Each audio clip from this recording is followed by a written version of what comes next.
Chers collègues, dans quelques minutes, on va commencer notre troisième session de la 13e série des webinaires.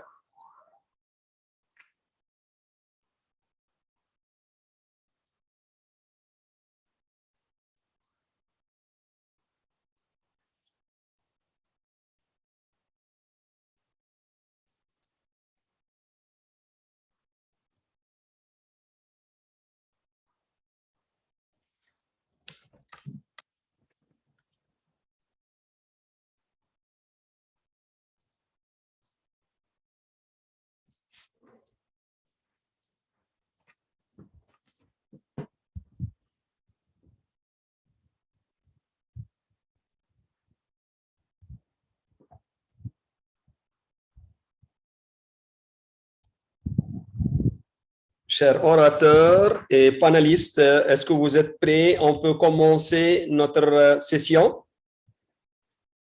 Dr Dixon, Dr Valérie? Oui, nous sommes là, nous sommes prêts. Nous sommes prêts, professeur. Bonjour, bonjour, bonjour à tous. Bonjour à tous les panélistes et à tous les participants. Merci. OK, alors on peut bien commencer notre troisième série. Alors, au début, chers collègues participants, en votre nom, bien sûr, je vous souhaite tous le bienvenu et je vous remercie pour nous avoir joints à notre troisième série de webinaires.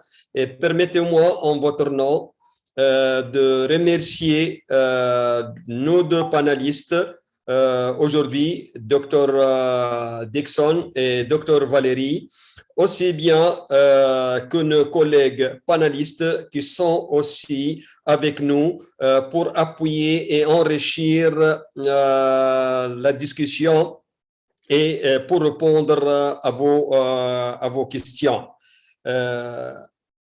J'ai peur d'oublier quelqu'un, mais bien sûr, à la tête des listes de je m'excuse, de nos panélistes, on a le professeur Ali Boulaboula, on a le collègue aussi Raphaël Okoum du bureau de l'OMS en RDC, on a Dr Souad Yahyaoui de la Tunisie, on a notre collègue Jimmy, on a notre collègue Bienvenue Oudjou, on a avec nous aussi notre collègue Dr Achou et d'autres peuvent nous joindre.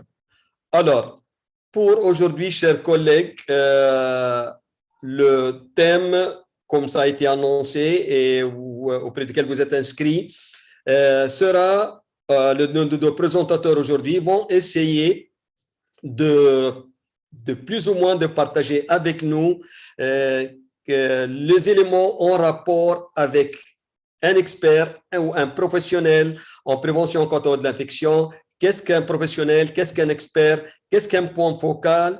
Et quelles sont les caractéristiques d'une personne qui se spécialise ou qui est vraiment dédiée aux activités de prévention contre l'infection? Les principales caractéristiques et qui sont les attentes. Comme première présentation, Dr Dixon Mokeba va essayer de nous donner les cadres généraux en se référant principalement sur les recommandations et les définitions qui ont été par l'OMS. En deuxième lieu, Dr Valérie va partager avec nous l'expérience de l'Afrique du Sud en rapport avec le concept d'un expert au point focal en prévention et contrôle de l'infection. Alors, notre premier orateur, comme vous le savez, c'est Dr Dixon Mokeba. C'est lui-même qui a pris la relais, qui fait la coordination de ces webinaires-là. Mais aujourd'hui, j'ai pris sa place parce que c'est lui qui va présenter. Alors, Dr Dixon Mokeba, il est médecin de nationalité de la République démocratique du Congo. Il a un master en santé publique et environnement avec comme spécialité en intervention en promotion de la santé. De même, il a un autre master en eau, hygiène et assainissement. Alors, il a beaucoup d'expertise en matière de préparation, riposte et résilience aux épidémies dans plusieurs pays. Il est très bien versé en PCI. On peut dire aussi que Dr Dixon est spécialiste en prévention en contrôle d'infection. Il est assistant à l'université de Maya. Attendez, parce que toujours je le prononce mal. Mbujimaye. Il est consultant international PCI. Il a travaillé avec l'OMS lors de la réponse de l'épidémie Ebola en Afrique de l'Ouest 2015. Il a travaillé avec l'OMS aussi dans la réponse pour la Covid au Sénégal et dans d'autres pays. Il est doctorant à l'université de Limpopo.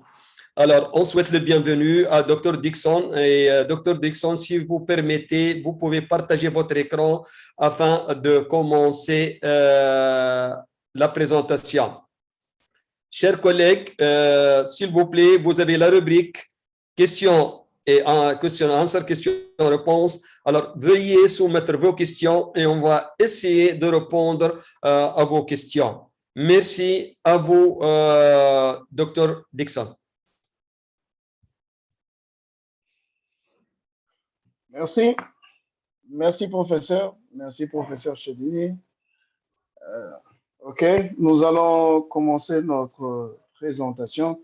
Comme le professeur Chedli l'a si bien dit, nous allons essayer de donner vraiment des éléments pratiques, des éléments essentiels sur qui est et qu'est-ce qui est vraiment un professionnel prévention et contrôle des infections et quelles sont les attentes qu'on attend de lui, de ce professionnel.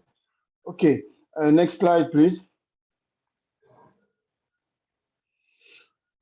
Pour la prévention et contrôle de l'infection, en des termes assez simples, ce que nous pouvons dire, c'est que c'est vraiment, on attend par ça la pratique et les différentes procédures basées sur des données probantes. Donc, c'est-à-dire, tout ce qu'on fait en termes de prévention et contrôle des infections ne sont pas des imaginations, ne sont pas des rituels ou ne sont pas de mythes, mais tout ce qu'on fait en termes de prévention et contrôle des infections sont basés sur des données probantes. Mais pas seulement des données probantes, mais lorsque ces données sont mises en application dans le milieu du soin, nous arrivons à réduire jusqu'à un seuil acceptable la transmission de micro-organismes au niveau de soins, quand on fournit le soin au niveau de l'institution. Alors, il y a aussi ce qu'on devrait se dire, c'est que toutes ces années, nous sommes passés par plusieurs flambées d'épidémies, notamment le coronavirus, SARS-CoV-1, SARS-CoV-2, la grippe aviaire, Ebola, on a le monkeypox. Et tous ces éléments ont fait que nous nous rendions compte de cette difficulté au niveau mondial d'endiguer l'épidémie, d'endiguer la transmission de la maladie. Alors, ce qui amène vers vraiment une prise de conscience de lacunes en termes de sécurité de patients dans le soin que nous offrons à nos malades partout où nous sommes dans nos différents pays. Next slide, please. OK, donc, tel que nous voyons dans cette slide, nous voyons c'est une infirmière qui est en train de donner le traitement et je pense que tous nous pouvons nous accorder sur la même chose, que l'infirmière a une place prépondérante dans le soin au niveau de l'hôpital, tel que le professeur Laurence de l'Université de Montréal le dit, que le rôle de l'infirmier et de l'infirmière, si jamais aujourd'hui ils arrêtaient de soigner, nous risquerons d'avoir un effondrement du système sanitaire, un effondrement de soins. Parce que c'est vrai qu'il y a de médecins, c'est vrai qu'il y a de paramédicaux, mais la personne, en termes de temps, en termes de fréquence, en termes de présence auprès de malades et en termes de contact, permanent.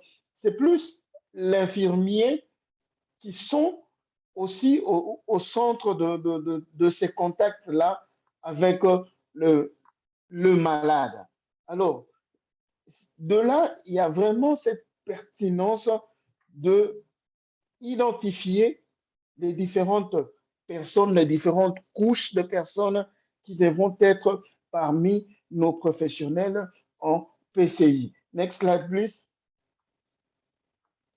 Alors, et pour qu'on ait des professionnels en PCI, nous devons avoir un programme de PCI fonctionnel qui doit fonctionner. Alors, ce programme peut fonctionner au niveau national, tout comme au niveau infranational, en permettant de la mise en œuvre de activités, de stratégies multimodales. Je pense que le professeur Babacar, la précédente séance, est allé en long et en large sur la stratégie multimodale, sur le 8 composants d'un programme PCI, dont au milieu, à la 5e position, nous avons les stratégies multimodales.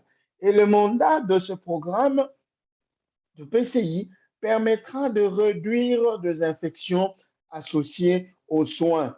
Je pense que nous nous souvenons encore de ces termes, infections associées aux soins. Et le mandat de ce programme permettra de réduire les infections associées aux soins et par conséquent aussi réduire la morbidité et la mortalité associées à ces infections et améliorer la sécurité de soins de santé, pour ne pas dire aussi améliorer les niveaux, la sécurité budgétaire, la sécurité de poche de nos patients. Parce que moins d'infections, moins de temps d'hospitalisation, moins de coûts à payer, moins de coûts secondaires à ajouter en termes de transport, de nourriture, de tout ça qui doivent accompagner de très longues hospitalisations de malades. Alors, next slide, please. Une vue d'ensemble de ces 8 composantes que nous allons revoir à chaque fois que nous aurons à parler de PCI, les 8 composantes reviendront. À chaque fois que nous aurons à parler de PCI, nous aurons toujours la stratégie et la stratégie multimodale qui vont revenir à chaque fois. Et le premier, ça c'est vraiment une vue d'ensemble. Le premier, nous avons le programme de prévention et contrôle des infections. Nous devons avoir de lignes directrices qui conduit. Il faut qu'il y ait la formation ou l'éducation, donc une formation continue au niveau de service. On doit avoir un système de surveillance des infections. On doit savoir, est-ce qu'aujourd'hui, dans vos hôpitaux, est-ce que sommes-nous capables de dire que nous, voilà, nous avons peut-être eu tel cas de maladie. Vous vous rendrez compte que dans certains hôpitaux, il y a une certaine période, vous allez tomber sur des cas méningite, méningite, méningite. Vous avez des enfants qui vous viennent à chaque fois, méningite, méningite, méningite.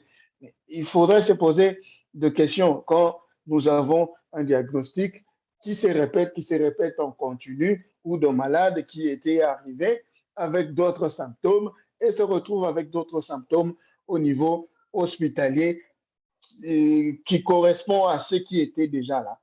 Et nous avons la stratégie multimodale qu'il faut toujours mettre en place. Nous allons dire encore un mot plus bas de qu'est-ce qu'on entend quand on dit notre stratégie multimodale et la charge de travail et la dotation en personnel et le taux d'occupation de lit. Je pense que la qualité de travail que peut faire une personne en ayant 4-5 malades ne sera pas la même s'il doit avoir 60, 100 lits à gérer et la même personne. La fatigue nous guette rapidement, la vigilance disparaît, la sécurité n'existe plus et la personne va se retrouver facilement infectée. Nous avons l'environnement, les bâtiments, le matériel, les équipements et l'ergonomie, parce que tout ça font partie de composantes d'un programme PCI. Next slide. Alors, visuellement, nous voyons cette interaction entre les différentes composantes. Donc, nous avons en haut le programme PCI et le lien avec tous les autres programmes qui sont et les différentes directives, formation, surveillance, tout ce que nous venons de dire, et l'environnement, et le tout, nous avons sous le gîte d'une stratégie multimodale efficace. Et, next slide. Voilà, donc, quand nous devons mettre en œuvre les étapes de stratégie multimodale, nous devons aller progressivement. Ces étapes vont aller de la préparation jusqu'à la pérennité de programme en 5e position. Mais à chaque fois que nous allons mettre en œuvre une étape dans notre programme pour avancer, il faudrait intégrer les stratégies multimodales pour faciliter, pour valoriser, favoriser l'amélioration systématique de notre programme au niveau national ou au niveau de l'établissement. Alors, qu'est-ce qu'on dit, qu'est-ce qu'on entend quand nous parlions de la stratégie multimodale? Next slide, please. Donc, l'EMS propose ces 5 éléments quand nous parlons de la stratégie multimodale. En premier lieu, nous avons le changement de système ou mettre en place les moyens requis. Donc là, nous posons plusieurs questions. Quelles sont les infrastructures, les équipements, les fournitures et autres ressources qu'on peut bien avoir? Est-ce que l'environnement physique influe-t-il sur le comportement du personnel de santé et comment les approches reposent sur l'ergonomie et les facteurs humains qui peuvent faciliter l'adoption des interventions?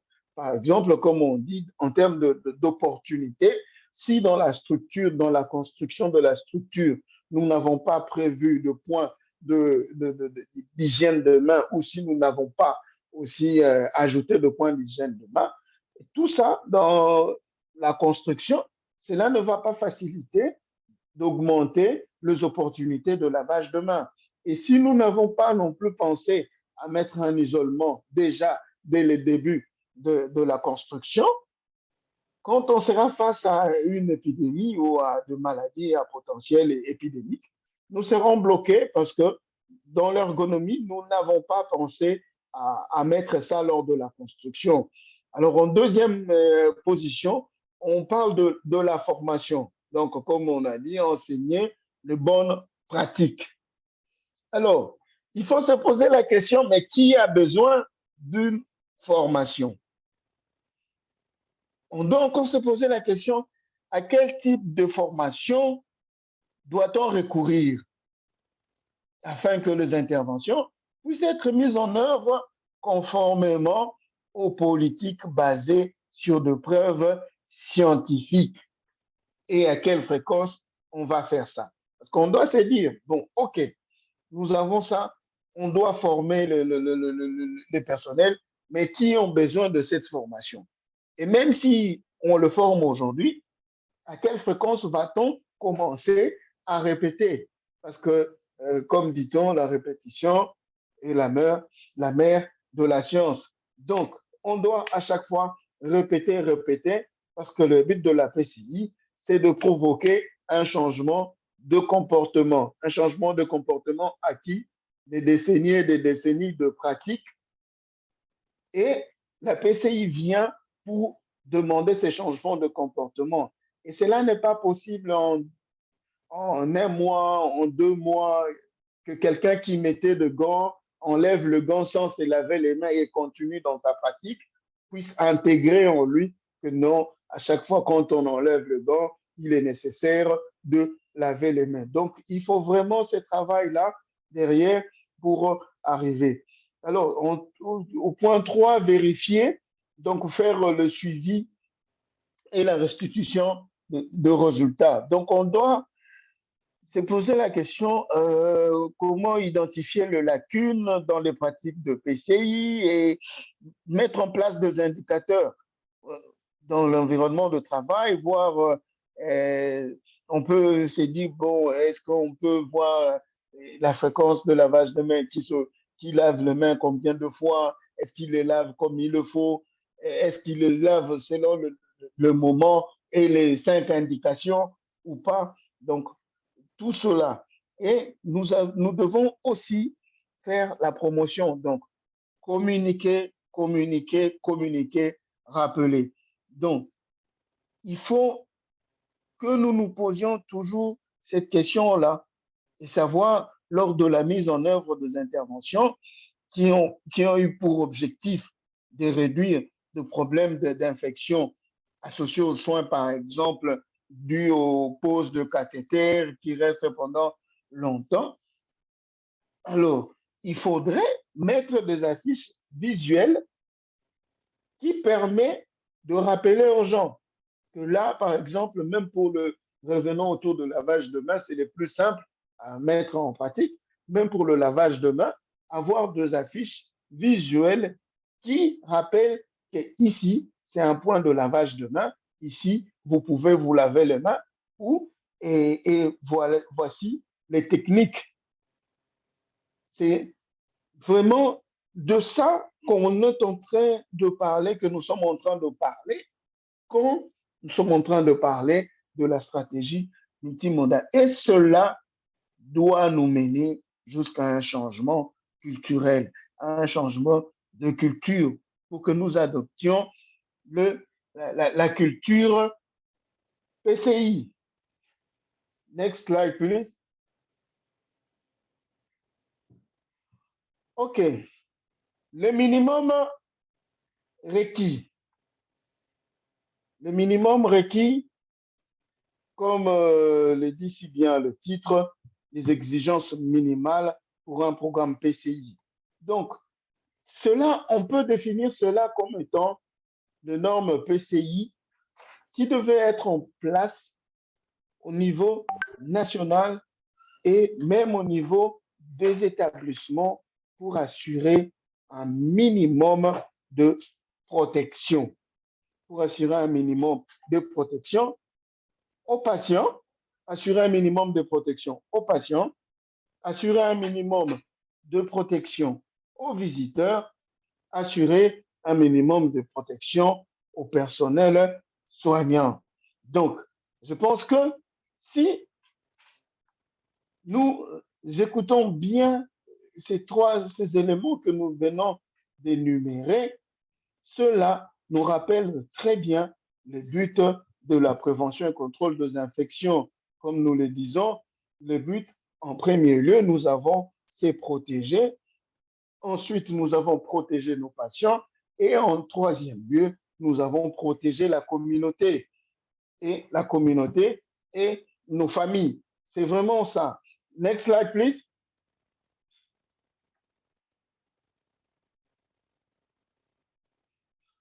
Donc là, c'est de rappel sur l'infection associée aux soins. On a pris quelques éléments rapidement pour vous rafraîchir une fois de plus la mémoire sur les infections associées aux soins, comme la définition est ici clairement établie dans l'établissement de santé lorsqu'un patient a été admis pour une autre raison, comme nous l'avions dit plus tôt, et se retrouve avec une autre infection. Ça peut être dans un délai de 48 heures après la première épisode de soin, ou ça peut aller jusqu'à un délai même d'une année après une Dr. opération Dixon, avec un plan. Oui, professeur. Dr. Dixon, Professeur vous êtes à Chédri? 25 minutes, s'il vous plaît. D'accord, professeur. J'accélère. Merci. Donc, next slide, please. Voilà. Et nous vous rappelons encore une fois de plus la chaîne de transmission. La chaîne de transmission est essentielle si nous devons mettre en place le programme PCI, si nous devons être professionnels professionnel PCI ou point focal PCI, c'est parmi les compétences de base que nous devons maîtriser. Nous devons comprendre la chaîne de transmission et nous devons comprendre comment briser cette chaîne de transmission afin d'endiguer l'évolution de l'infection dans notre établissement ou dans notre pays. Next slide. Next slide, please. OK. Donc, pour endiguer, nous avons besoin de précautions standards. Et c'est les précautions standards qui nous permettent de briser cette chaîne de transmission. Et quelles sont ces précautions standards? Next slide. Next. Voilà. Les précautions standards sont là. C'est-à-dire des précautions que nous devons prendre devant tout patient, des précautions que nous devons prendre avant de faire tout soin, sans faire de différence. Il ne faut pas se dire que ça, c'est un membre de famille, ça, c'est une connaissance, ça, c'est un président, ça, c'est un député ou une personne religieuse. Non, c'est des précautions que nous devons prendre devant tout patient, devant toute situation, avant de prodiguer le soin. Next slide. Alors, qui est donc ce professionnel PCI? Le professionnel, c'est un, primo, il doit être un professionnel de santé, il peut être médecin, il peut être infirmier, il peut être tout autre professionnel de santé, laborantin, il peut être tout autre professionnel de santé, et il doit avoir de la matière en PCI, il doit avoir suivi une formation PCI, une formation de spécialisation ou une formation post-universitaire reconnue nationalement ou reconnue internationalement. Et celui-là peut être un professionnel PCI ou peut faire partie de point focal PCI.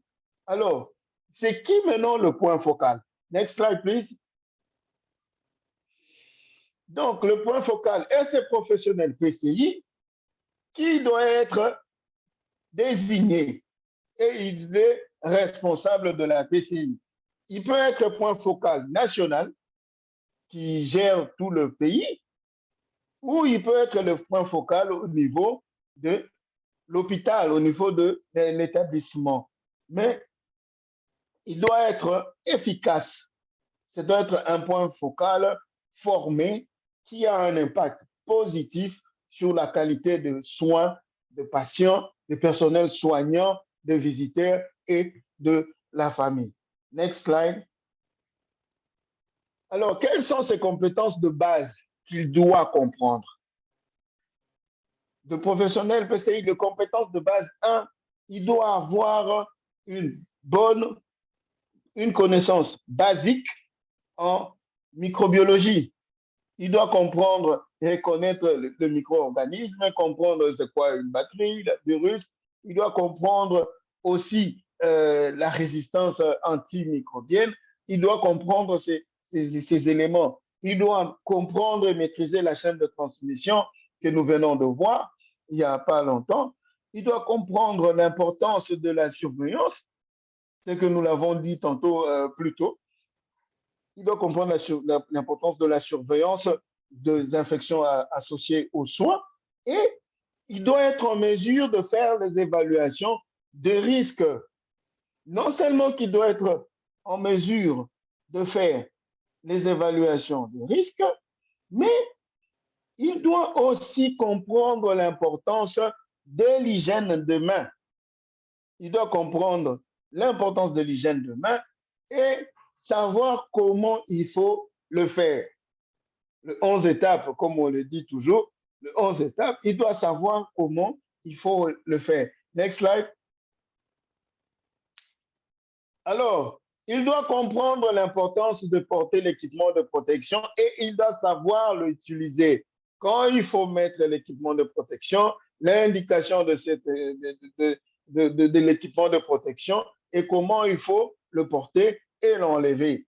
Il doit aussi comprendre pourquoi et quand il faut utiliser les précautions additionnelles, qu'on appelle aussi précautions complémentaires, et qui est basée principalement sur les 3 modes de transmission, gouttelettes, air et contact. Il doit comprendre ces éléments-là. Il doit aussi comprendre comment prévenir et gérer une exposition professionnelle, comme on dit, les accidents exposant au sang ou les accidents exposant au liquide biologique. Il doit comprendre comment il faut gérer. Next slide. Alors, il doit savoir aussi faire la différence entre les différents déchets biomédicaux, les déchets infectieux, les déchets à risque infectieux et les déchets généraux. Il doit comprendre tout ça. Il doit comprendre aussi les exigences de nettoyage, comment on doit retraiter les différents équipements qui sont réutilisables. Et il doit aussi comprendre le rôle de la vaccination. Next slide. OK. Maintenant, c'est quoi le rôle du point focal PCI au niveau national? Donc, au niveau national, le point focal PCI peut être une seule personne ou ça peut être une équipe. Mais leur rôle reste le même, même si c'est une seule personne ou bien c'est une équipe. Donc, en premier, c'est d'abord élaborer et mettre en œuvre le programme PCI. Ils ont aussi l'obligation, le devoir d'élaborer et diffuser les différentes directives et ils doivent coordonner les formations continues au niveau national, tout comme le suivi au niveau hospitalier, au niveau infranational. Ils doivent développer et coordonner le système de surveillance des infections associées aux soins. Ils doivent faciliter l'accès à l'infrastructure, au matériel et équipement pour la PCI et ils doivent aussi vraiment avoir une bonne collaboration avec les autres programmes pertinents. Next slide, please. Yes, next again. OK. Donc, ils doivent construire cette interaction réelle avec les programmes nationaux, connexes, comme on le dit. Ils doivent appuyer aussi la mise en œuvre de stratégies multimodales. Next slide. Alors, quelles sont leurs attributions? Les attributions sont telles que nous le voyons là. Ils ont d'abord, ils doivent formuler des objectifs clairs pour la prévention et contrôle des infections. Comme vous le voyez, entre parenthèses, et ça, c'est des exemples pour chaque point, pour chaque attribution, les différentes tâches qu'ils peuvent faire. Il peut en avoir plusieurs, mais nous avons sélectionné quelques-uns pertinents pour vous. Et en termes de ligne directrice, ils doivent élaborer et renforcer les politiques et normes de pratique. Et en termes de formation continue, ils doivent soutenir l'élaboration et améliorer le programme de formation PCI au niveau national. Next slide. Ils doivent accompagner le suivi. Ils doivent aussi rendre l'environnement favorable, c'est-à-dire assurer un environnement continu, approprié, qui permet vraiment cette adéquation pertinente pour les pratiques PCI avec des exemples sur comment il faut utiliser le produit, par exemple, de l'hygiène de main, quand il faut faire une désinfection, quand il faut faire un lavage de main. Ils doivent accompagner tout ça. Next slide. Et n'oubliez pas, en dernier lieu, parmi leurs différentes attributions, nous avons encore la stratégie multimodale qui nous revient. Alors, quel sera le rôle maintenant du point focal au niveau de la structure? Next slide. Next. OK. Le rôle du professionnel PCI, il devra superviser la mise en œuvre, la coordination et le suivi de mesures PCI, accompagner les évaluations du programme PCI et les activités. Il doit faire la liaison entre les différentes unités, départements, chirurgie et tout ça, médecine interne, labo, morgue, les techniciens de surface. Il doit être ces liens-là, ces leaders-là au milieu sur lesquels tout le monde s'appuie pour se protéger contre les infections. Next slide. Donc, il doit donner des conseils quand il faut que le pharmacien puisse approvisionner l'hôpital. Il doit donner des informations basées sur des preuves, sur les différents matériels nécessaires qu'on doit assurer. Et aussi, il doit assurer la pérennité de professionnels PCI en soutenant la formation. Il ne faudrait pas qu'aujourd'hui, quand une équipe passe, il n'y a plus de PCI dans la structure parce que toutes les personnes formées sont parties. Donc, il doit soutenir. Next slide. Next. OK. Donc, il doit agir comme une personne ressource pour le reste de l'équipe ou de la formation sanitaire. Et il doit toujours, cette personne PCI, rester à jour dans son domaine. C'est ça même le but de ces différents webinaires que vous voyez, où ça facilite à ce que l'information puisse circuler, afin que nous restons ces leaders sur lesquels tous les autres programmes s'appuient. Next slide. Dr Dixon, vous êtes à 35 minutes maintenant. OK. Je finis. Donc, c'est ça dont nous parlons. Le professionnel PCI, il est au centre de toute la structure et tous les autres programmes s'organisent autour de lui. Donc, c'est un leader et il doit vraiment être ces leaders-là qui incitent positivement tous les autres équipes afin d'améliorer la prévention et le contrôle des infections et la sécurité de patients. Donc, nous dirons que de responsables compétents, bien formés, sont essentiels pour optimiser l'efficacité du programme PCI. Donc, la sécurité de patients reste au cœur de la politique PCI. Next slide, please. Next.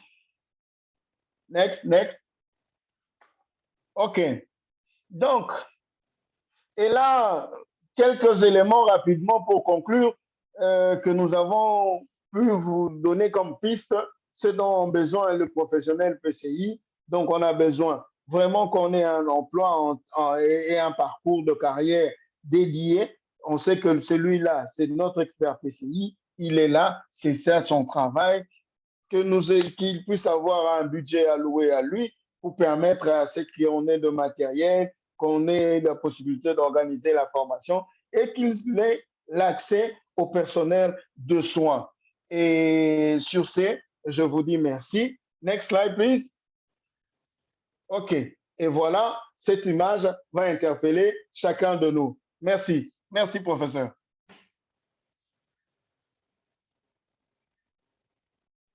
Merci. Merci bien, Dr Dixon. C'était un peu long, mais j'espère que ça a été bien apprécié par le collègue parce que vraiment, vous avez parcouru beaucoup de détails, surtout la deuxième partie de votre présentation. Dans l'attente que notre collègue Valérie commence le partage de son écran, permettez-moi de souhaiter le bienvenue à d'autres collègues qui ont joint les panélistes. On a avec nous mon ami, notre collègue Dr Okubiso. Et il est avec nous dans le bureau régional de l'OMS en Afrique, basé à Dakar. On a avec nous aussi Dr Safa Trabelsi. Et j'espère que je n'ai pas oublié les autres qui nous ont joints maintenant. Merci de nouveau à Dr. Dixon pour la pertinence et le temps qu'il a pris pour partager avec nous sa présentation. Chers collègues, s'il vous plaît, veuillez partager vos questions dans la rubrique questions-réponses et on va essayer de vous répondre avec nos collègues panélistes. Notre deuxième présentation, comme vous l'avez dit, c'est dans le même thématique, mais Dr. Valérie va essayer de partager avec nous l'expérience de l'Afrique du Sud. Actuellement, Dr. Valérie est consultant de l'OMS en Afrique du Sud. Dr. Valérie il est originaire de la République démocratique du Congo. Il est spécialiste en prévention contre l'infection. Il a géré beaucoup d'épidémies, que ce soit avec l'OMS ou avec d'autres organisations, que ce soit celle d'Ebola ou Covid. Actuellement, il est doctorant à l'université de Limpopo au nord de l'Afrique du Sud. Il est assistant à l'université de Mbouyembia. Je m'excuse, j'ai confondu tout à l'heure. J'ai rajouté à la présentation de Dr. Dixon. Il est consultant international, comme je l'ai dit, en prévention et contrôle de l'infection. Merci bien et à vous l'écran et la parole, Dr. Valérie. Thank you so much, Prof. Charlie. Can you please put up my presentation, colleagues? Merci beaucoup, chers collègues, et merci pour cette présentation. Prof, c'est l'université de Mbujimayi. Au moins, Mbujimayi. Mbujimayi, je m'excuse. Hein. Merci beaucoup. Merci. Chers collègues, à vous. Tout de suite, nous allons passer à l'expérience avec l'Afrique du Sud sur le même thème et nous allons essayer de pouvoir parler du cadre général, comment est-ce qu'on est arrivé à pouvoir rendre justement ce professionnel PCI, comment est-ce qu'il trouve sa capacité pour pouvoir agir. Alors, next slide, prochaine dia. Ici, quelle est la justification de ce que nous faisons? Au fond, on essaie de pouvoir renforcer la capacité à tous les niveaux, la capacité PCI. On a besoin de partager de bonnes pratiques. Il y a tellement trop de disparités aussi dans les rôles et dans les responsabilités à tel point que deux fois, on peut taper à côté parce qu'on ne sait même pas ce qu'il faille faire. Et c'est très important qu'un professionnel PCI puisse avoir des compétences. Et ces compétences sont liées sur le savoir, le savoir-faire, et le savoir-être absolument, et cela est très important. Et cela nous permet de pouvoir avancer. C'est ici donc une opportunité de dire que puisqu'on a besoin de pouvoir étendre la PCI partout, dans tous les services de santé de routine, mais également dans la communauté, il faut que la personne sache quoi elle doit devenir et quoi elle doit faire. Diapo suivante. Next. Alors, voici le plan. Nous allons vite parler du but de la PCI, le cadre légal ici en Afrique du Sud qui permet de pouvoir capaciter cette personne-là. Quelles sont les exigences? Parce que tant qu'on n'a pas un cadre légal, c'est difficile d'agir. Et spécialement en Afrique du Sud, votre travail doit avoir un cadre défini légalement, de façon à ce que vous soyez protégé, qu'on connaisse les limites de votre compétence, à qui vous répondez et qui est-ce qui sont sous vous, de façon à pouvoir travailler, parce que ça permet à la machine de bien pouvoir tourner. C'est ainsi que la base de la structure PCI est inspirée donc de ses composantes principales PCI telles que définies par l'OMS. Et nous avons différentes variantes au niveau de l'Afrique du Sud, comme vous le verrez, et quelques particularités qui entraînent même des défis que les uns et les autres rencontrent.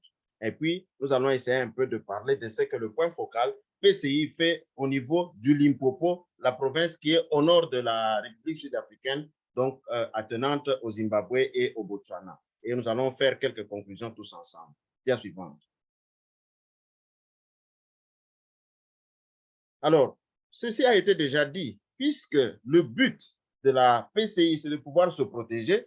Ici, il faudra que cette personne soit capable de pouvoir mettre en place des choses en fonction d'elle-même. Protéger le patient des choses en fonction du patient. Protéger la communauté des choses en fonction de la communauté. Cela fait que quand on a affaire à des collègues, quand on a affaire aux patients, quand on a affaire à la communauté, on a des niveaux de relations qui sont définis, des niveaux de collaboration qu'il faut avoir. D'où il y a des compétences que nous devons avoir seulement, non seulement du point de vue de la connaissance, comme je l'ai dit, du point de vue du savoir, donc connaissance, du savoir-faire et du savoir-être, parce qu'on est dans une communauté. On doit être capable de communiquer, on doit être capable de pouvoir relier les uns avec les autres. Dia suivante. Tout de suite, qu'est-ce que nous allons dire? Dia suivante. Next, please. Next slide, please. OK. Le cadre légal de la PCI au niveau national est défini et cela se trouve dans un document qui a été produit. Et ce document qui a été produit a été changé à plusieurs reprises et mis à jour de façon à permettre à pouvoir s'adapter. Et cela demande qu'on puisse avoir des outils de la mise en œuvre et du renforcement des capacités PCI, notamment les lignes directrices qui doivent être développées, d'où il faut connaître, et nous devons avoir aussi des outils pour l'opérationnalisation de cette PCI, notamment les SOP, comme on a l'habitude de dire, donc les procédures opératoires ou opératoires standards dont on a besoin dans notre travail. Ainsi, un premier document a été produit. Dia suivante, next please. Un premier document a été produit et ici c'est en 2007. Il définissait ici la politique et la stratégie PCI. Parce que ceci est très important. En Afrique du Sud, si vous n'avez pas ça, vous n'allez pas travailler. Parce qu'on va vous dire, vous piétinez sur les plates-bandes d'autrui et ça va faire des conflits. Puis un autre document, dia suivante, un autre document a été produit. Next. Un autre document a été produit. Et ici, longtemps après. Next, please. Et ça, c'est ressorti en 2020. Regardez au mois de mars. C'est autour de l'apparition de la COVID-19. On s'est rendu compte que la PCI jouait un rôle important et qu'elle avait été négligée. Et au niveau du ministère, donc, c'est au niveau national qu'on a produit ceci. Ceci a été disséminé au niveau des provinces. Je fais comprendre que la personne qui fait la PCI, quand on lui donne ce cadre de travail ici, le cadre stratégique, il faudra qu'il y ait un manuel qui lui permette de pouvoir implémenter cela à divers niveaux. Que ce soit au niveau national, que ce soit au niveau provincial, donc nous sommes au niveau stratégique à ce niveau-là, ou que ce soit au niveau des districts, et c'est le niveau intermédiaire, ou bien au niveau de la formation sanitaire. Dia suivante, next please. C'est ainsi que le prochain document a été produit. Ce prochain document, c'est le manuel qui a permis et qui donne les pratiques. Il a été revisé, retouché un tout petit peu. Vous allez voir la version qui vient.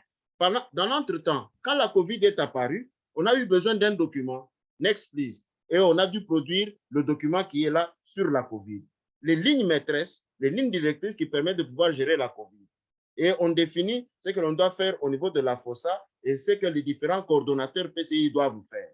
C'est très important parce que quand vous maîtrisez les documents que vous avez, ils vous donnent un pouvoir, ils vous donnent les limites, ils vous permettent de pouvoir travailler. Je précise ici qu'en Afrique du Sud, très particulièrement, quand on parle de la PCI avec les professionnels de santé ici qui travaillent dans les hôpitaux, ils ne vont pas aller dans la communauté pour aller travailler, à moins que ce soit un travail de coordination et de jonction, un travail d'équipe avec un autre programme qu'on appelle la médecine environnementale. Parce que dans les communautés, ceux qui appliquent la PCI, ça va faire un conflit si celui qui travaille à l'hôpital doit aller travailler dans la communauté. Vous voyez que les choses sont variantes d'un pays à l'autre. Ceci est très important. Dia suivante, s'il vous plaît.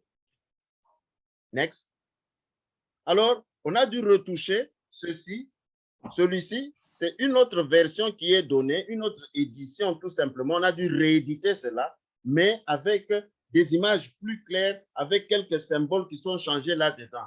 Et ici, c'est le même, le stratégique de 2020. Vous voyez, la date a été gardée, l'année a été gardée. Next, please.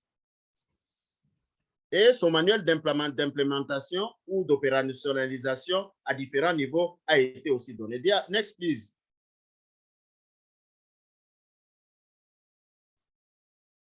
Et voilà. Ceci est très important parce que ça doit être disséminé et vulgarisé pour permettre à ce que chaque opérateur qui travaille dans la PCI, chaque intervenant puisse savoir ce qu'il doit faire, avec qui il doit communiquer, qu'est-ce qu'il doit appliquer, parce qu'il y a aussi des spécifications même de matériel comme les désinfectants à pouvoir utiliser dans tel milieu, dans tel milieu et dans tel autre milieu. Next slide, please. Cela étant dit, chers collègues, j'ai dit bien que ce cadre de travail est inspiré donc de ces composantes du programme. Alors, quand un acteur PCI est en train de travailler et qu'il doit recevoir les directives, il doit produire et réviser les directives, il doit être formé, il doit s'assurer de la surveillance des infections associées aux soins et il doit faire le suivi et les audits ainsi que la rétro-information. Ça veut dire qu'il communique avec la hiérarchie au-dessus de lui et il communique avec tous les autres collaborateurs qui sont en bas de lui ou il travaille de façon à pouvoir les capaciter lui aussi et à pouvoir rendre les choses efficaces. On a besoin qu'il y ait un document qui définisse comment les gens collaborent entre eux. Et du coup, cette personne qui doit collaborer doit être capable de communiquer et savoir à qui elle passe l'information. Next, please. Voilà un peu comment est-ce que nous représentons cela. Si vous regardez très bien, ici au-dessus, nous avons les 8 composantes qui sont données et elles sont là-bas. Elles permettent de pouvoir asseoir cette stratégie nationale qui est en rouge. Elle est nationale en rouge et nous prenons tous les éléments des composantes que nous allons apprendre au point focal PCI au niveau du district, au niveau du sous-district et les différents superviseurs qui vont pouvoir aussi transmettre ces informations au niveau des points focaux de façon à garder une hiérarchie pour ne pas surcharger la personne qui est au niveau national ou au niveau provincial à ce niveau-là, au niveau du programme provincial ou au niveau du programme national. Si vous regardez là au-dessus, nous faisons cette hiérarchisation des choses pour ne pas tout embrasser. La République est très grande, chacun a des répondants. C'est ainsi que les points focaux au niveau des hôpitaux vont travailler avec les différents services. Mais pour pouvoir réussir ce travail, on définit leurs termes de référence. C'est notamment, par exemple, la formation, la validation des outils. Et quand ils font une évaluation des risques, ils vont mettre un plan d'amélioration. Ils peuvent utiliser les différents outils. Donc, d'où il faut former les gens. Que ce soit au niveau où ils sont seniors ou juniors. Les juniors sont ceux-là qui sont en dessous de 3 ans et les seniors sont ceux-là qui sont au-delà de 3 ans. Ça, ce sont les normes de l'OMS. Alors, ça fait que quand on a dû faire une évaluation, on est parti sur le terrain, on a eu des données, ces données doivent être rapportées et là où il y a des insuffisances, on met un plan d'amélioration de la qualité de la PCI et on fait le monitorage ainsi que un plan d'évaluation périodique. Cela étant dit, vous vous rendez compte tout de suite que quand, au niveau national, on a donné des indicateurs, je suis dans le box qui est à notre gauche, à nous tous, quand on a donné des indicateurs au niveau national, on doit pouvoir rapporter. Quand on fait une surveillance, que ce soit de laboratoire par rapport aux infections, par exemple, dans une unité de néonatologie, on a trouvé qu'il y a des infections qui croissent, et au niveau de cette institution, le point focal doit avoir les informations, faire une enquête, il doit rapporter à la hiérarchie. Mais qui lui donne les informations qu'il y a des infections là-bas? C'est le laboratoire. Et il va passer faire des supervisions formatives. Et tout ceci entre dans un système qui est électroniquement conçu et qui travaille avec le système national des laboratoires. Alors, ici, la collaboration entre le privé et l'État est une collaboration qui n'est pas tout à fait bien moulée de façon à ce qu'on puisse avoir toutes les informations centralisées. C'est en train de venir, COVID-19 a permis COVID-19 a permis cette centralisation des informations des laboratoires privés et des laboratoires de l'État. Ceci permet de pouvoir avancer. Dia suivante, Pro. Next, please. Alors, chers collègues, j'aimerais insister sur l'expérience de l'Afrique du Sud pour voir le rôle de la personne PCI. Elle travaille en relation avec d'autres programmes. Et je vais y aller petit à petit pour que nous puissions nous rendre compte de ce rôle très important. Et je vais commencer ici que le niveau et dire que le niveau que la personne doit avoir, c'est-à-dire un niveau mûr de communication et de rapportage, un niveau de compétence à comprendre et à examiner les éléments qui lui sont donnés. Regardez ici le box du milieu. Il y a le ministère de la Santé. Je m'excuse, je n'ai pas pu traduire ceci en français parce que c'est tout un diagramme qui a été pris. Il fallait bien le refaire, mais ce n'était pas possible. Ici, vous regardez au niveau national.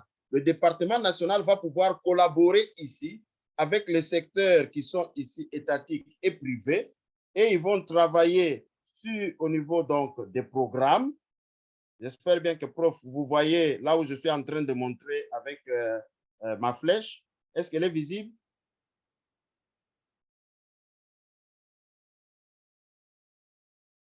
Can you come back, Non, please? non, non, non.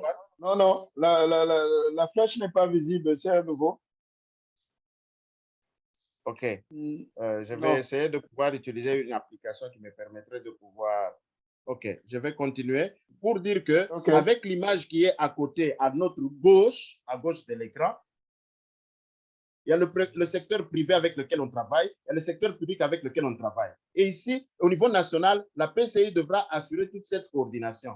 Et en Afrique du Sud, il y a tellement de disparités que vous avez la PCI qui est soit sous le département qui est en charge de la qualité, donc assurance qualité. Il y en a d'autres qui sont sous celui de la médecine du travail, d'autres se trouvent dans la prise en charge des maladies. Eh bien, ça dépend d'une province à l'autre, alors qu'il y a des termes généraux qui disent ici que nous devons tous être comme PCI sous la qualité. Hein, et ça pose quand même un problème parce qu'on n'a pas encore réussi à faire cette uniformisation.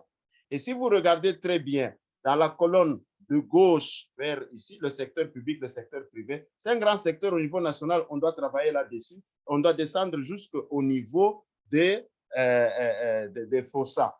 Quand vous regardez aussi au niveau PCI, la personne qui finit, qui a été formée en PCI en Afrique du Sud, se retrouve être soit un médecin, soit un infirmier, soit toute autre personne. Mais je précise ici que ces personnes-là ne sont pas affiliées à leur ordre respectif ou à leur corporation comme étant des personnes spécialistes en PCI. Ça peut vous surprendre.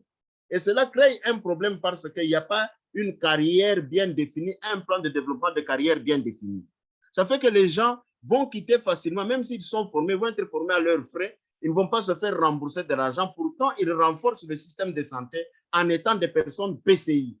Ça crée un obstacle dans l'engagement que les gens sont payés seulement comme infirmiers, comme médecins, comme laborantins, mais quand ils augmentent ou quand ils ajoutent ces connaissances-là, qui pourtant renforcent le système de santé, on n'en tient pas compte du niveau de leur salaire et même dans leur remboursement de l'argent qu'ils ont dû payer. Ainsi donc, au niveau du ministère de la Santé, vous verrez ici, en rouge, c'est l'écran de gauche, de droite plutôt, vous allez voir qu'il y a un groupe technique de travail qui va pouvoir travailler avec le ministère et pouvoir aussi conseiller le ministre sur les aspects de résistance antimicrobienne. Donc, ce rôle est très important ici, au niveau national, au niveau provincial, au niveau du district, vous avez cette réplication. Dia suivante, je vais essayer de pouvoir courir maintenant parce que ce dont je vais parler, next please, ce dont je vais parler, Dr Dixon l'a évoqué. Qu'est-ce qu'un comité PCI?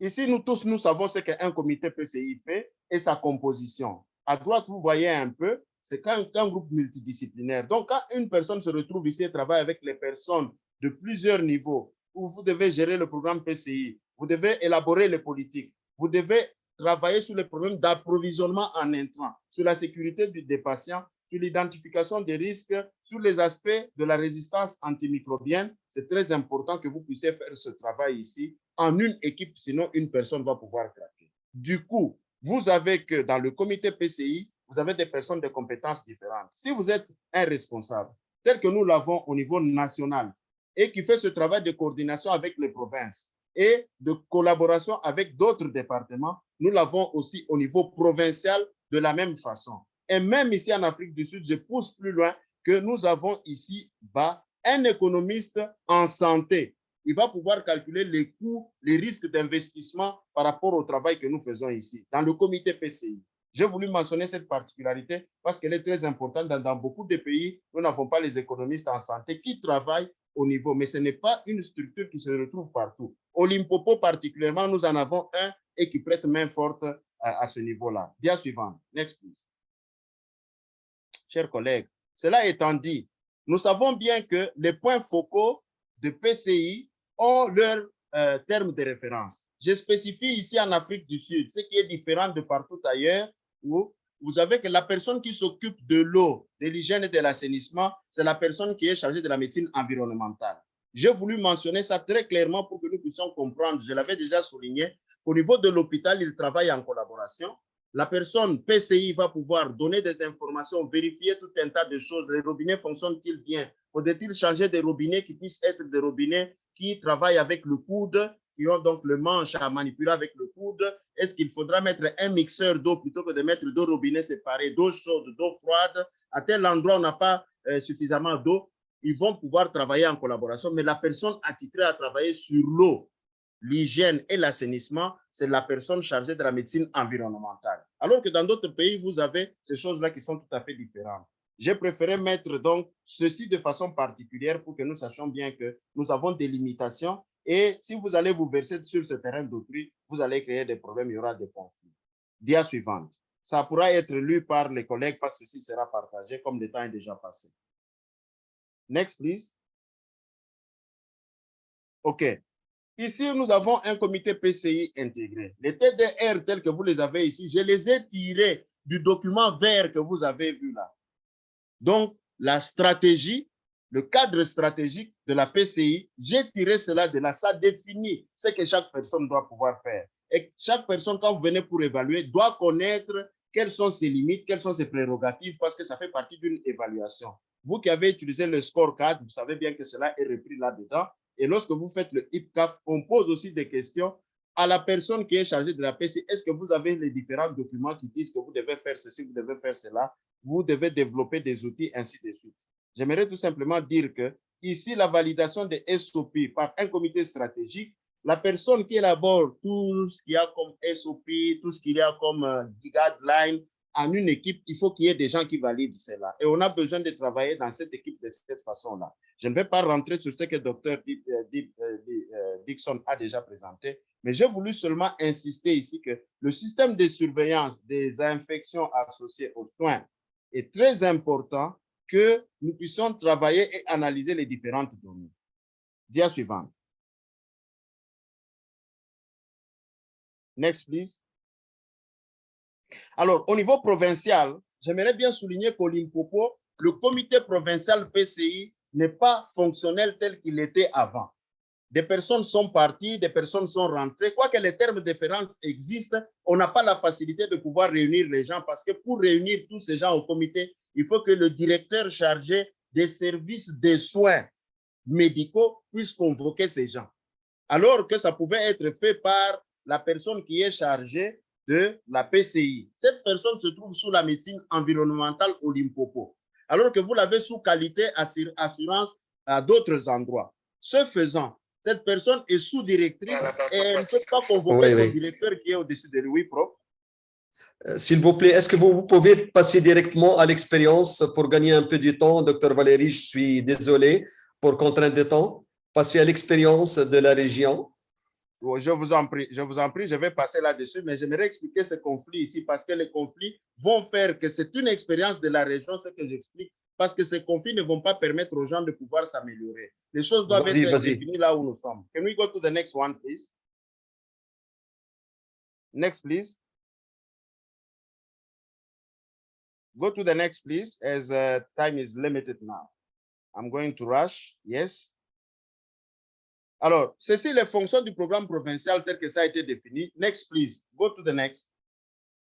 OK. Au niveau du district, qu'est-ce qui se fait? La collaboration est très bonne au niveau de Limpopo. La dame qui est responsable de cette PCI, vous allez la voir sur l'expérience que je vais montrer avec la photo. Ce qu'elle fait comme supervision, elle descend jusqu'au niveau du terrain alors qu'elle est au niveau provincial. Mais elle ne descend pas tout le temps parce que ces prérogatives qui sont données au district, elle va pouvoir les renforcer pour pouvoir les pousser, même au niveau de l'adoption des budgets.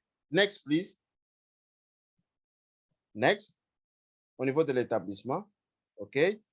Alors, je précise qu'au niveau de l'établissement, cette dame descend aussi au niveau de l'établissement. Elle va pouvoir travailler avec ceux qui sont au niveau de l'établissement sans empiéter sur leurs responsabilités. Question de les renforcer. Donc, ceci est donné dans le cadre là et vous allez voir une visite sur terrain dans les unités de néonatologie pour essayer de corriger ce qui est mauvais. Next, please.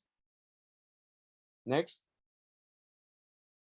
Next. OK. Yeah, this is good. This is good. We can stick here.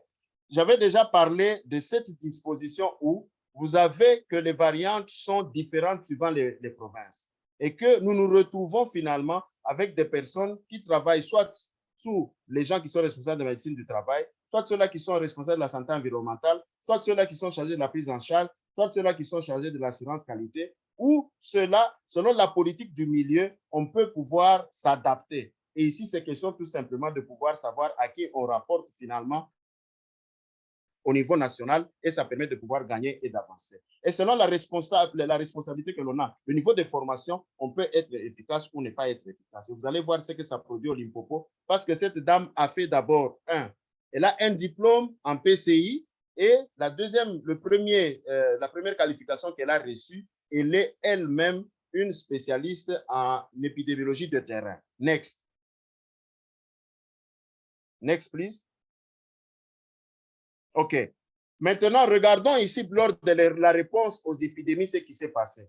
Ils ont pris le document que vous voyez à droite, qui est la stratégie nationale, qu'ils ont pris, qu'ils ont adapté, eux, pour faire ici au niveau du Limpopo, le deuxième document que vous avez, pour pouvoir répondre aux épidémies. Et on définit ainsi donc ce que la personne doit faire, par exemple, pendant les épidémies. Ils ont défini deux priorités. La première qui est la priorité numéro 1, c'est la prévention des maladies, de réduire donc la mortalité et la morbidité.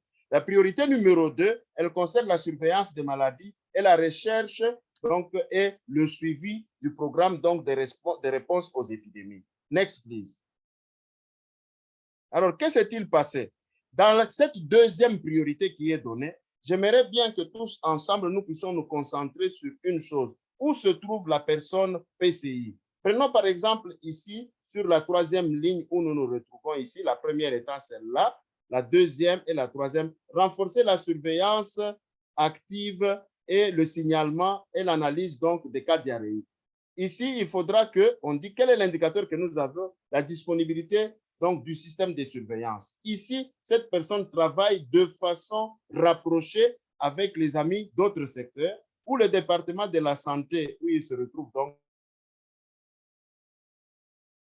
l'unité responsable du département de la santé, une équipe de la réponse à l'éclosion des maladies, ainsi que les services épidémiologiques. Et quand vous descendez plus bas, la dernière, renforcement des laboratoires, on dit par exemple que lorsque nous mettons les activités qui sont là, mettre en œuvre les directives donc, de l'Institut qui contrôle donc les différentes infections, on dit qu'il faudrait qu'on ait comme indicateur la disponibilité des lignes directrices, mais rappelez-vous que toutes ces lignes directrices ici, on en a besoin aussi avec la PCI qui va pouvoir les développer. Et vous allez voir un peu plus bas que ici, l'unité qui est responsable, c'est la réponse donc, au outbreak ou bien à l'apparition des infections. Et ici, vous avez l'Institut national de contrôle des maladies. C'est ainsi que cette dame travaille avec tout ceci pour récolter les données et cela lui permet de pouvoir faire donc un travail de collaboration avec ces différentes zones.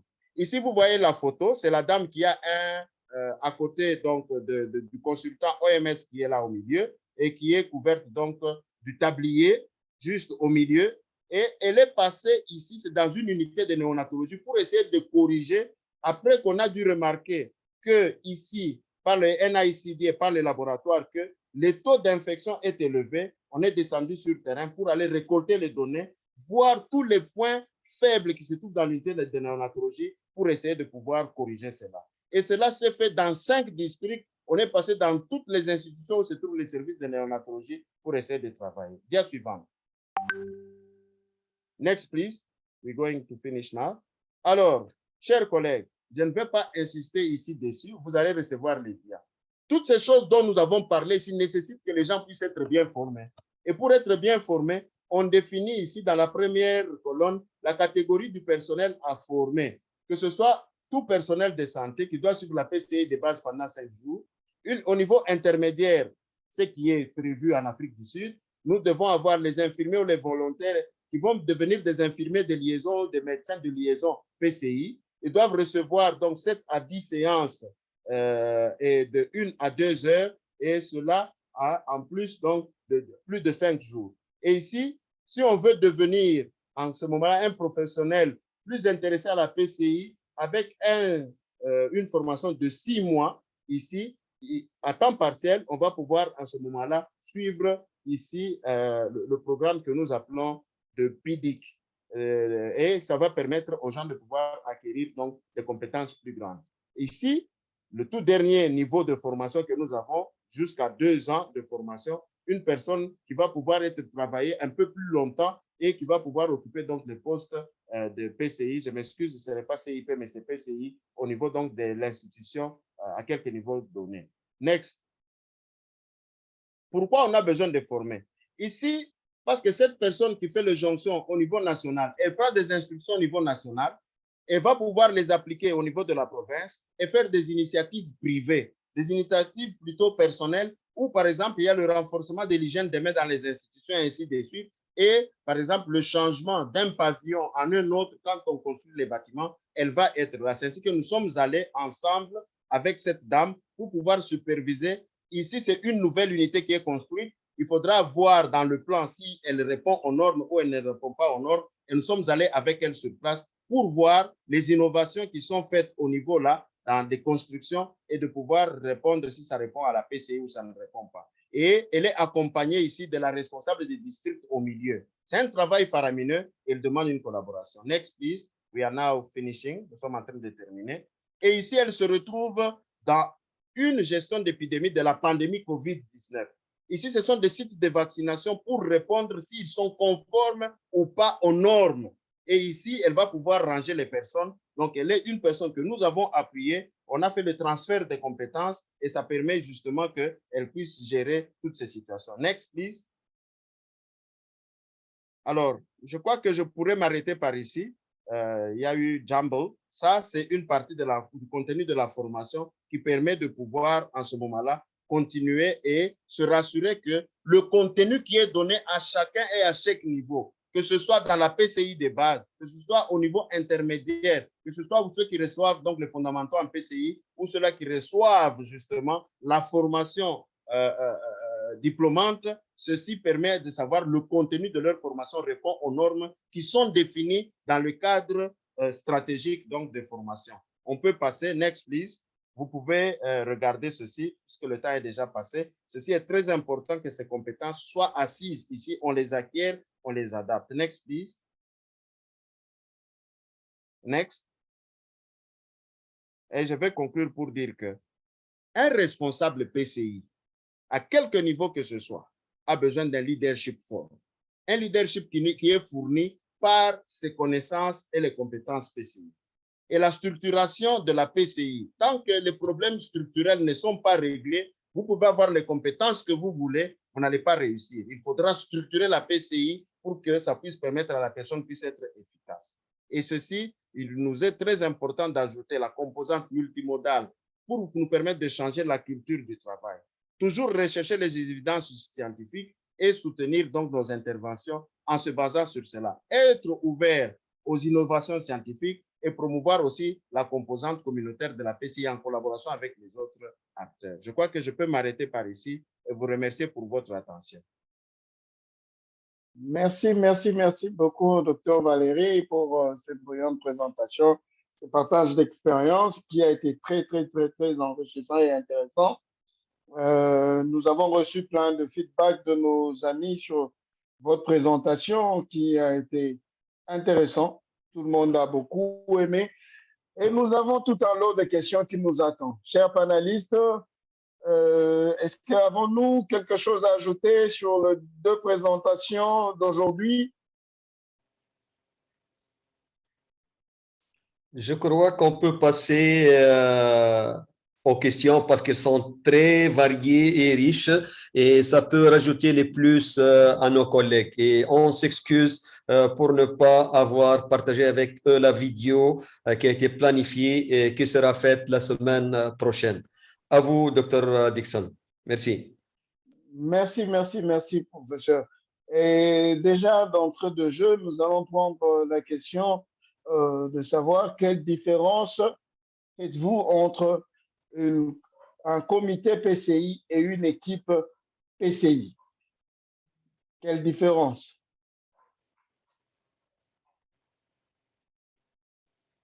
Chers panélistes?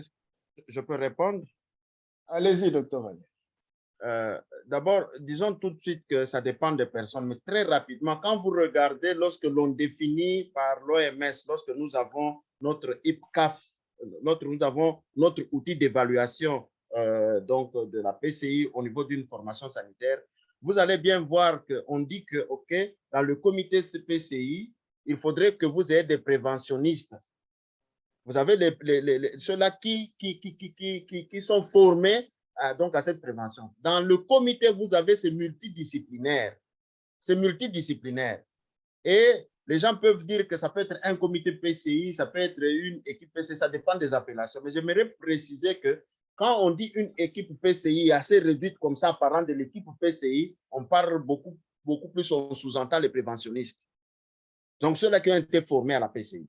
Tandis que quand vous avez un comité PCI, il est multidisciplinaire. Vous avez les gens qui sont de la logistique. Vous avez des gens qui sont de l'administration, qui sont par exemple managers ou bien qui sont gestionnaires de l'institution. On a donné un exemple. Vous avez le pharmacien qui peut se retrouver qui doit faire partie au moment du comité PCI. Je peux m'arrêter par là pour ne fût-ce que donner cela. Si on peut s'en tenir aux règles strictes à ce moment-là, parce que dans l'équipe PCI, vous pouvez avoir les infirmiers, vous avez les médecins, des personnes qui ont été formées pour ça, dans l'équipe donc PCI comme ça. Mais seulement, de façon générale, les gens interchangent les expressions. Merci. Merci, merci, docteur Valéry. Il peut y avoir une ajoute des autres collègues. Oui, professeur Chedli. Oui. Oui, merci. Merci bien. Merci, docteur Valéry. Juste, s'il vous plaît, à titre de rappel et rapidement. Alors, comme vous le savez, actuellement, sur le plan international, il y a une importance accrue qui cible la prévention et contrôle de l'infection dans tout le pays du monde, que ce soit riche ou à ressources limitées. Ça de une. De deux, l'OMS a déjà proposé, et ça a été validé par les pays membres des Nations Unies, un programme universel en prévention et contrôle d'infection. Et actuellement, on travaille sur le plan d'action global de prévention et contrôle d'infection. Ça, d'un côté. De l'autre côté, si on revient par rapport à notre thème d'aujourd'hui, alors pour les professionnels en prévention et contrôle d'infection, l'OMS a développé les compétences des bases du professionnel en prévention et contrôle d'infection. Il y a un cadre qui délimite ces compétences-là qui sont au nombre de 16 et on peut partager avec vous ce référentiel-là. De l'autre côté aussi, le Centre européen pour la prévention et contrôle d'infection, European Center for Disease Control, a fait une tentative et a développé un document suite à une analyse approfondie dans le pays de la région européenne. Il a développé une proposition, un cadre de travail qui harmonise la formation en prévention et contrôle d'infection et en hygiène. Voilà un peu la dimension internationale de ça. Le dernier point, le bureau régional de l'OMS en Afrique, pour la région africaine, déjà, il travaille sur un grand projet qu'on commence déjà à l'implémenter. Ce projet est l'institutionnalisation de la PCI. Alors là, on a commencé sur le niveau déjà national avec les composantes qui ont été citées par le collègue et on est dans les 3 premières composantes, développement d'un programme national, développement des guides techniques ou manuels techniques et aussi développer des curricula de formation modèle. Ça sera tout de mon côté. À vous, Dr. Dixon. Merci. Merci, professeur. Docteur Acho, oui, allez-y, docteur. Oui, bonjour, docteur Dixon. Bonjour, docteur. Oui, je voulais juste ajouter que l'équipe PCI, c'est une équipe de professionnels en prévention et contrôle de l'infection qui travaille 24 heures sur 24 heures. Et alors que le comité PCI est composé de personnes, de plusieurs personnes, c'est une équipe multidisciplinaire où il y a plusieurs spécialités, les gens se retrouvent pour soit débattre d'un problème et puis ils émettent des recommandations et ces recommandations sont exécutées par l'équipe PCI. C'est tout ce que je voulais ajouter. Merci à vous. Merci. Et certains collègues demandent si on peut rappeler rapidement pour eux des précautions complémentaires, si on peut avoir un petit mot à dire sur ça. Très rapidement, cher panéliste.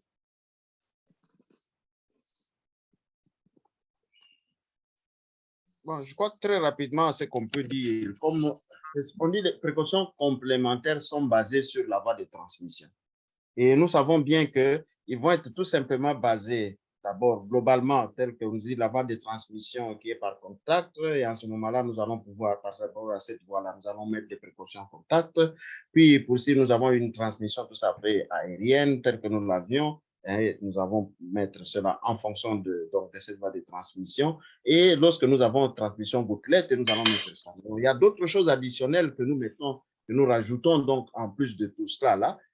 Par rapport, par exemple, à l'isolement, que nous allons voir suivant le niveau et le degré donc, de transmission de la maladie. Moi, je ne peux donner que ça comme chose de base, mais il est idéal que la personne qui demande cela, que nous puissions entrer en contact avec elle parce qu'il faut lui expliquer un certain nombre de choses, parce que les rappeler comme ça, ça ne va pas beaucoup aider. Il est idéal que nous puissions interchanger avec elle. On pourrait répondre cela sur l'autre plateforme et cela nous permettrait de pouvoir gagner par rapport à ça parce qu'il y a des choses à détailler qui sont plus spécifiques aussi. Merci. Oui, professeur Chadli, allez-y. S'il vous plaît, vas-y sur les questions qui ciblent le sujet de notre présentation d'aujourd'hui. Merci. Oui. Aussi, la préoccupation de participants, c'est de savoir comment travailler dans cette interaction avec plusieurs programmes qui se disent déjà en train de faire la PCI. Et comment, en tant que point focal, il peut arriver à travailler avec toutes ces équipes. Merci. Chers panélistes. Les collègues pourront rajouter. Ça dépend du niveau auquel on est assis. Quand on est au niveau national, je donne un exemple, quand on est au niveau national, c'est le ministère de la Santé qui travaille avec les différents partenaires qui sont censés ramener tous les partenaires sous la même coupole.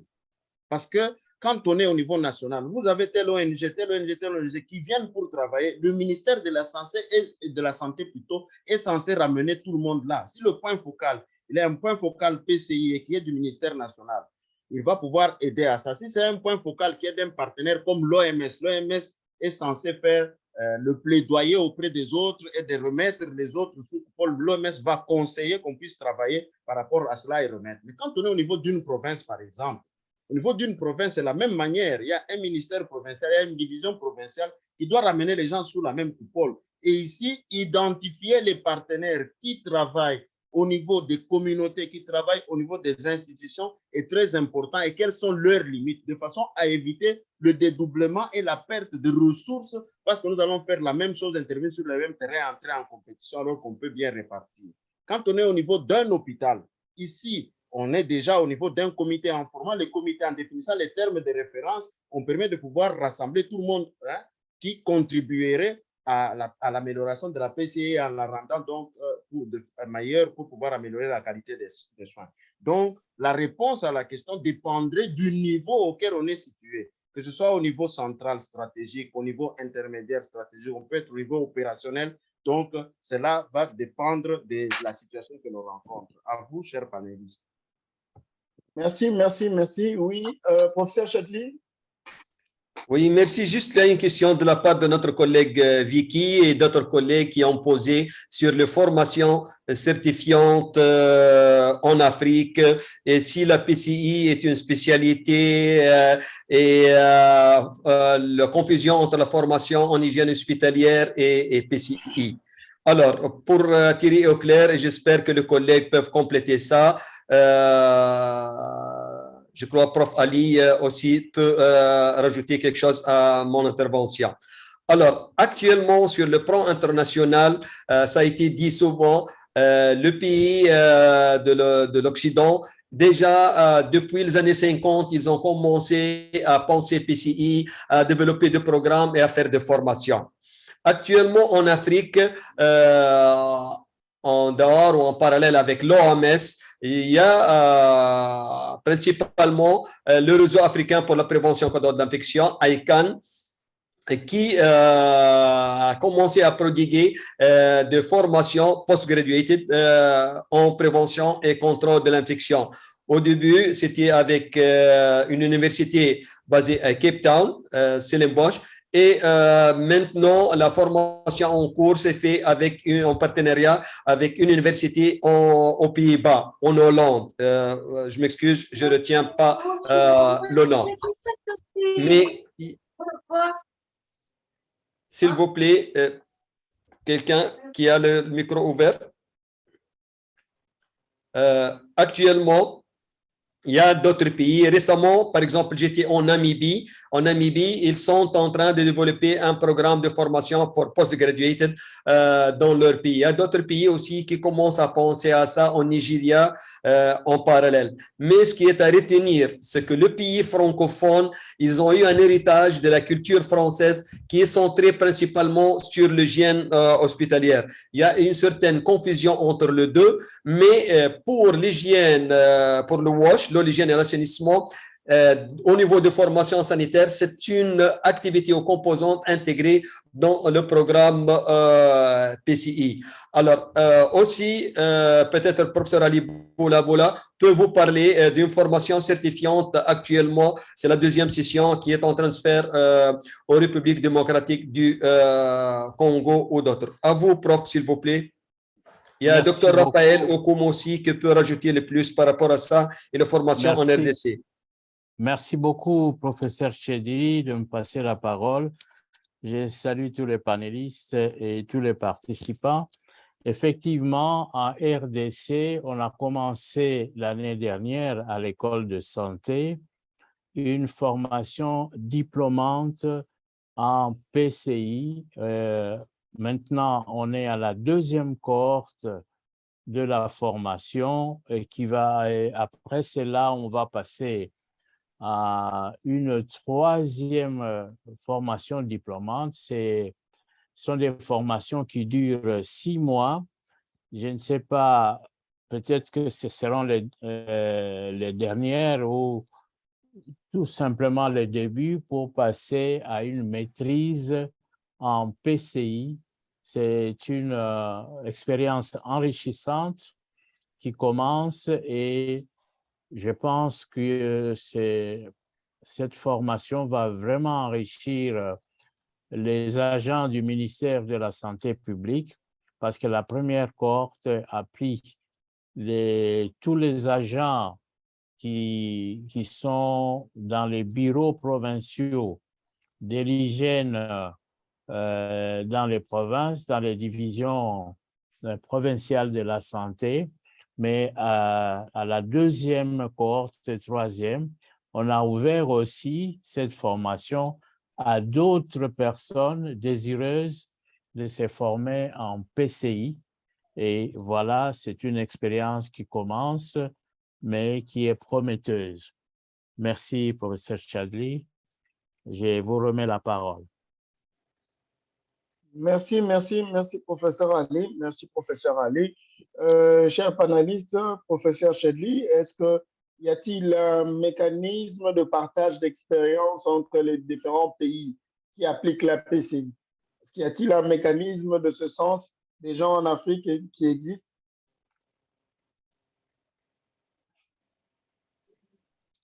Oui. Bon, actuellement, oui, docteur Valérie, vas-y.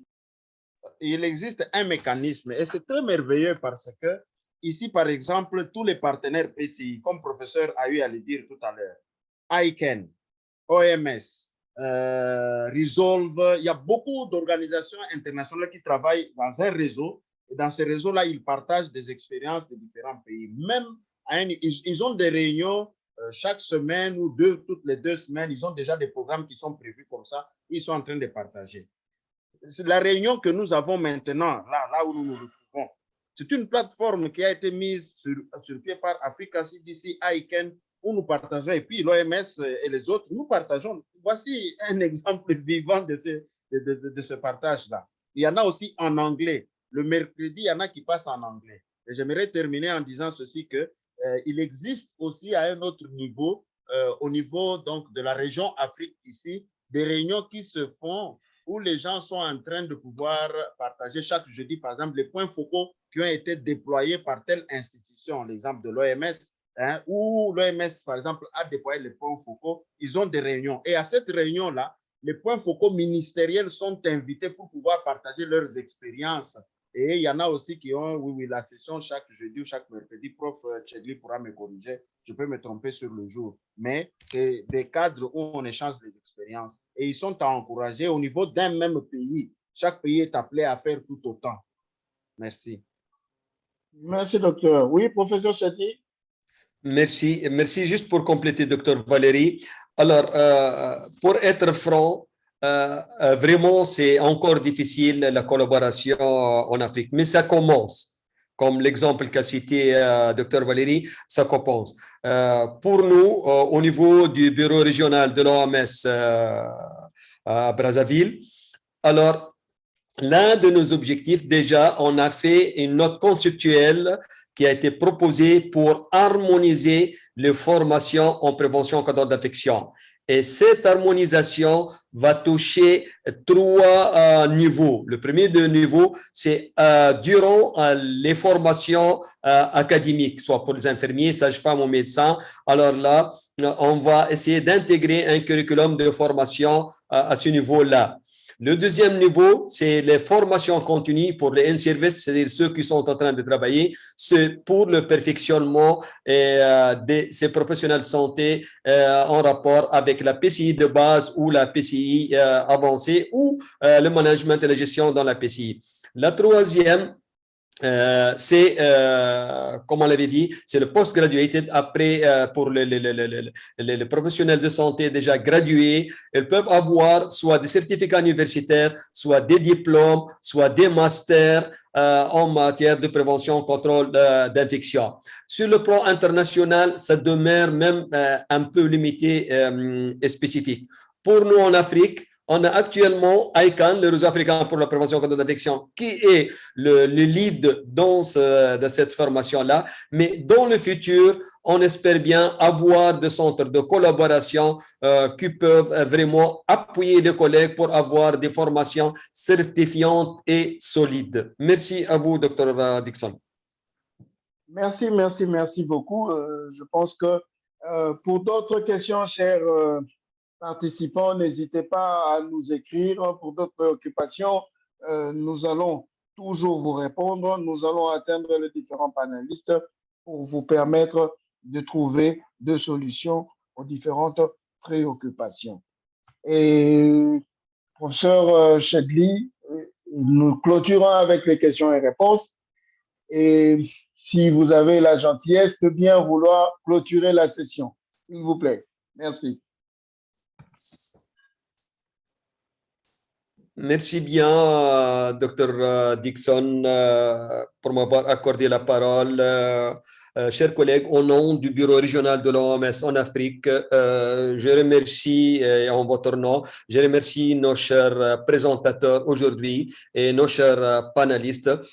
Aussi, j'aime bien remercier nos collègues de la plateforme ECHO, les collègues ECHO qui nous supportent dans toutes ces formations avec leur support technique et qu'ils sont avec nous même 1 heure avant qu'on commence ce webinaire-là. Chers participants, il y a eu beaucoup de questions que j'ai pu observer en rapport surtout avec l'accès aux documents et aux présentations. On va essayer de résoudre ça, mais s'il vous plaît, toutes les présentations sont disponibles sur le site web de ICANN. Infection Control Africa Network, ils sont disponibles là. Et toute personne qui s'est inscrite avec son email, elle va recevoir l'enregistrement de ce webinaire à son adresse email. Je vous remercie, je vous souhaite une bonne fin de journée. Au revoir, à la semaine prochaine. Au revoir, merci. Au revoir, professeur. Au revoir, Merci. au revoir, au revoir. Au revoir, Au revoir, professeur. Merci.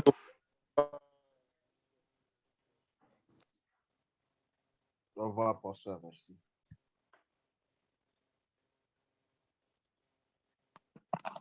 Au revoir.